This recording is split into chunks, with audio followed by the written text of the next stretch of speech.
Note کر لیجیے اس بات کو اچھی طرح. سورہ بقرہ کا 4واں رکوع جو ہے قرآن مجید کے فلسفے میں نہایت اہمیت رہا.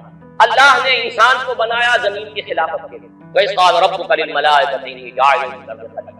خلافت ارضی کے لیے آدم کی تخلیق. دو چیزیں دی گئی آدم کو. ایک کا ذکر اس رکوع کے شروع میں ہے, ایک کا آخر میں. شروع میں علم الاسماء دیا گیا, علم آدم الاسماء كلها ثم عرضهم على الملائكة فقال انبئوني بأسماء هؤلاء إن كنتم صادقين. ایک علم کو آدم کو دے دیا گیا, علامہ دے دیا گیا, پہلے ماضی ہے, ماضی مطلق ہے, دے دیا گیا. ایک علم کے بارے میں فرمایا وہ آتا رہے گا تمہارے پاس وقتاً فوقتاً. فَإِمَّا يَأْتِيَنَّكُم مِّنِّي هُدًى فَمَن تَبِعَ هُدَايَ فَلَا خَوْفٌ عَلَيْهِمْ وَلَا هُمْ يَحْزَنُونَ. سورہ بقرہ کے 4 رکوع کے آخری میں ہے یہ علم دے دیا تمہیں. ایک علم ہے علم ہدایت, وقتاً فوقتاً, وقتے وقتاً فوقتاً آتا. فَإِمَّا يَأْتِيَنَّكُم مِّنِّي هُدًى فَمَن تَبِعَ هُدَايَ, تو جو میری ہدایت کی پیروی کرے گا فلا خوف علیہم ولا هم يحزنون والذین کفروا وکذبوا بآیاتنا اولئک اصحاب النار هم فیہا خالدون. دو چیزیں دی تھی. علم اسماء جو آدم کو دے دیا گیا وہی ہے جو آدم کی نسل کے اندر ایک تناور درخت بن کر یہ فزیکل سائنس اور ٹیکنالوجی کی شکل میں آتا ہے. اس کو اچھی طرح سمجھ لیجیے بات کو. آم کی گٹلی میں پورا آم ہوتا ہے کہ نہیں؟ آم کا درخت کہاں سے وجود میں آتا ہے؟ گٹلی سے. باہر سے تو صرف پانی کیا ہے گٹلی کے اندر, 2 پتیاں کہاں سے نکلی؟ اس کی ابتدائی غذا بھی اس گٹلی کے اندر موجود ہے. بعد میں پانی جو ہے وہ مختلف منرلز دے کر اندر جاتا رہا, اوپر سے جو ہے آکسیجن ملتی رہی. آم کا درخت پورا کا پورا گٹلی میں تھا, لیکن آم کی گٹلی کو آم کا درخت بننے میں کتنے سال لگے؟ چلیے 10 سال لگے. آدم کو پورا علم دے دیا گیا, اس کی ایکسفولیشن, اس کا ظہور, اس کا بروز یہ ہوا ہے ان 10,000 سالوں کے اندر. وہ درخت تناور درخت اصلھا ثابت و فروعا فی السماء, اس کی شاخیں آسمان سے باتیں کر رہی ہیں. عروج آدم خاکی سے انجم سہنے جاتے ہیں کہ یہ ٹوٹا ہوا تارا مہکانے کا تسخیر کائنات جو انسان کر رہا ہے وہ خلیفہ کی سے کر رہا ہے. اسی لیے فرمایا گیا اللہ تعالیٰ نے تمہارے لیے پوری زمین کو جو ہے اور جو کچھ اس کے اندر ہے, نہ صرف زمین بلکہ آسمان, ان سب کو اللہ تعالیٰ نے مسخر کر دیا ہے. قرآن مجید میں 2 جگہ یہ مضمون آیا ہے. بہرحال ایک طرف یہ علم جو پھیلتا چلا گیا اور ابھی اور آگے جا رہا ہے اور آگے جائے گا. ابھی جینیٹک انجینئرنگ کا فن جو ہے اس پر سب سے زیادہ یا تو کمپیوٹر کے اوپر توجہ ہے اور یا جینیٹک پر. اور جینیٹک انجینئرنگ کے ذریعے سے ایسی جس قسم کے آپ چاہیں گے مخلوق پیدا کرنے کے قابل ہو جائے, جو صفات آپ چاہتے ہیں پیدا کریں, ایسے انسان پیدا کیے جا سکیں گے جن میں سرے سے رحم اور سرے سے رزق کا مانتا ہی نہیں. ہیومن روبوٹس جن کو جہاں سے جو حکم ملے گا, جس کو کہا گیا قرآن مجید میں علیہا ملائکۃ غلاظ شداد لا یعصون اللہ ما امرهم ویفعلون ما یؤمرون. ایسے غلاظ اور شداد لوگ پیدا کر دیے جائیں گے کہ جن کے دلوں میں رحم نام کی کسی شے کا شائبہ تک. یہ کہتے ہیں اب تو دین کے ساتھ کھیلنے کا دور آ رہا ہے. لیکن اب نوٹ کیجیے یہ علم اگر بڑھتا چلا جاتا جیسا کہ بڑھتا چلا گیا, لیکن ساتھ ہی یہ علم جو آتا رہا اس کی پیروی جاری رہتی تو کوئی خراب نہیں. اللہ کا بندہ انسان رہتا, اللہ کے احکام پر کاربند رہتا, ان تمام علمی اکتشافات اور سائنسی ایجادات کو خیر کے لیے استعمال کر رہا, بھلائی کے لیے استعمال کر رہا. اگر تو یہ دونوں آنکھیں کھلی رہتی تو کوئی خرابی نہیں. آج سے 400 سال پہلے انسان نے ایک آنکھ بند کر, مذہب سے کوئی بھروسہ نہیں, کوئی تعلق نہیں. ایک آنکھ بند دوسری آنکھ چوپٹ. یہی یک چشمی تہذیب ہے, یہی دجالی تہذیب ہے, انسانی تہذیب ہے. ایک آنکھ ہے جو یہ دجالی تہذیب جس نے کائنات ہی کو اصل شے قرار دیا ہے. خالق کو چھوڑو, جو ہوگا جو پیدا کرنے والا ہے یا نہیں چھوڑو, دفع کرو. یہ دنیا تو ہے نا, اسے مسخر کرو. Concentrate your attention, focus your attention on this world.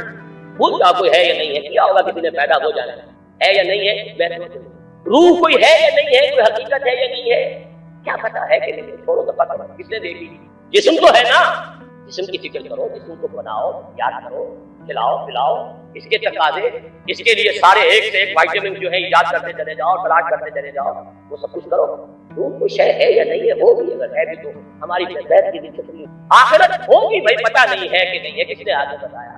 یہ دنیا تو ہے نا, اسے بناؤ. انسان کی کامیابی اور ناکامی کا ایک معیار ہے جو ہمارے سامنے, اور یہ ہر شخص جانتا ہے کہ ہم جو بھاگ دوڑ دنیا میں کر رہے ہیں, صبح سے شام تک کی مشقت, آپ لوگ اکثر اپنے گھر والوں کو چھوڑ کر آئے ہوئے ہیں.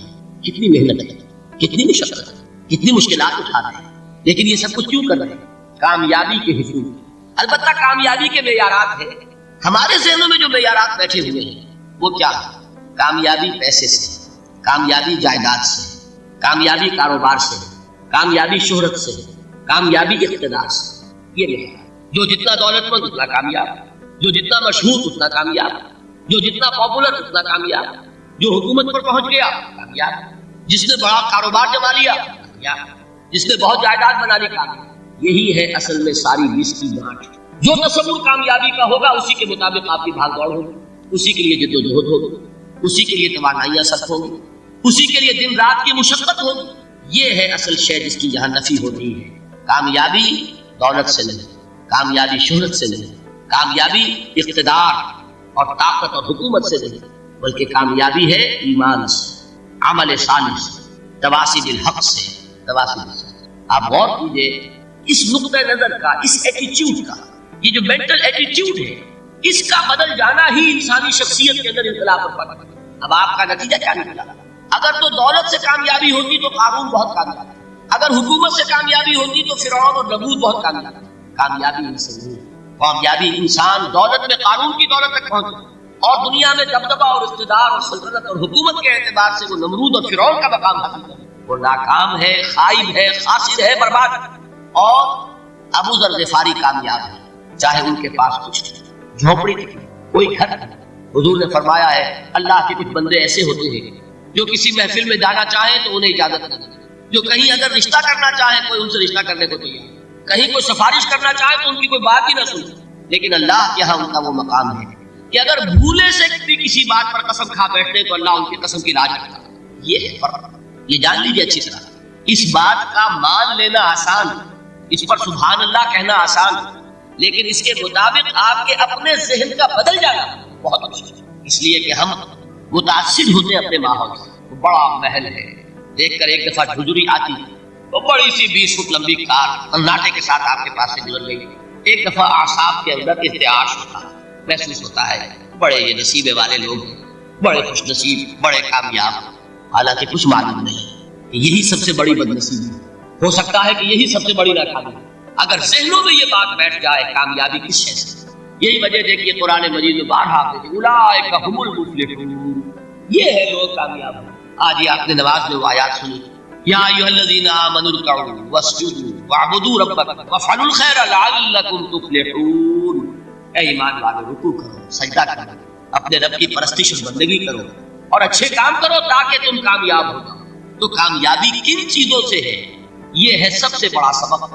یہ ہمارے دل میں اگر بات بیٹھ جائے تو زندگی بدل جائے، صبح و شام بدل جائیں گے، نقشے بدل جائیں گے، بھاگ دوڑ کا رنگ بدل جائے، ویلیو سٹرکچر بدل جائے۔ آج وہ ایک چیز نہایت اہم نظر آ رہی ہے، کل نہایت غیر اہم نظر آئے، جیسے کہ حضور کی حدیث ہے مالی ولی دنیا، مجھے تمہاری اس دنیا سے کیا سروکار، انما مثلی کراکب استظل تحت شجرۃ ثم راح فترکها، میری مثال تو اس سوار کی سی ہے جو تھوڑی دیر کے لیے درخت کے سائے میں ٹھہرتا ہے سستانے کے لیے، پھر وہ اپنا راستہ لیتا ہے، اسے اس درخت سے مستقل تعلق اس کا نہیں ہے، وہ اس کا گھر نہیں، وہ اس کی منزل میں۔ اسی طرح یہ دنیا میرا گھر نہیں ہے۔ اب دیکھیے ہم کہتے ہیں انا للہ و انا الیہ راجعون، ہم تو مسافر ہیں، ہم اللہ کے پاس سے آئے، اللہ کی طرف ہمیں لوٹ جانا ہے۔ کن فی الدنیا کانک غریب و عابر سبیل، حضور فرماتے ہیں دنیا میں ایسے رہو جیسے کہ تم اجنبی ہو یا راہ چلتے مسافر۔ لیکن یہ طرز عمل کب ہوگا؟ جبکہ یہ آیت ہمارے ذہنوں کے اندر بیٹھ گئی ہے، والعصر ان الانسان لفی خسر الا الذین آمنوا وعملوا الصالحات وتواصوا بالحق وتواصوا بالصبر۔ یہ ہے اصل بات جو میں نے عرض کیا تھا کہ میں بتاؤں گا صحابہ کیوں ایک دوسرے کو یاد کرتے، اس لیے کہ دیکھیے جیسے برف باری اگر ہو رہی ہو، آپ باہر نکلیں گے تو برف آپ کے کپڑوں پر جم جاتی ہے تو آپ جھٹکتے ہیں کپڑوں کو تاکہ برف ہٹ جائے۔ ہمارے ایمان پر اس دنیا میں رہتے ہوئے جب ہم متاثر ہوتے ہیں ماحول سے تو گردہ آ جاتا ہے، برف پڑ جاتی ہے، اس کو جھٹکتے رہنے کی ضرورت ہے، اور وہ جھٹکنے کی بہترین اور مؤثر ترین شکل یہی ہے کہ یاد رکھو کامیابی ان چیزوں سے نہیں ہے۔ چمک دمک جو ہے دنیا کی، یہ ساری چمک دمک جو تمہیں رجھا رہی ہے، جو تمہیں اپنے اندر گم کیے ہے، یہ لفظ گم پر اقبال کا وہ شعر یاد آ گیا کہ کافر کی یہ پہچان کے آفاق میں گم، اور مومن کی یہ پہچان کے گم اس میں ہے آفاق۔ تم گم نہ ہو کر رہ جاؤ، مبہوت نہ ہو کر رہ جاؤ، مرعوب نہ ہو کر رہ جاؤ، دنیا ہی کی محبت تمہارے اوپر ڈیرے لگا، تمہارے دلوں کے اوپر مسلط نہ ہو جائے۔ لہذا تازہ کرتے رہا کرو، والعصر ان الانسان لفی خسر الا الذین آمنوا وعملوا الصالحات وتواصوا بالحق وتواصوا بالصبر۔ پھر یاد کر لو، پھر تازہ کر لو اپنے اس یقین کو کہ کامیابی دولت سے نہیں، کامیابی ثروت سے نہیں، کامیابی اقتدار سے نہیں، کامیابی شہرت سے نہیں، کامیابی جائیداد سے نہیں، کامیابی ہے ایمان سے، کامیابی ہے عمل صالح سے، کامیابی ہے تواصی بالحق سے، کامیابی ہے تواصی بالصبر۔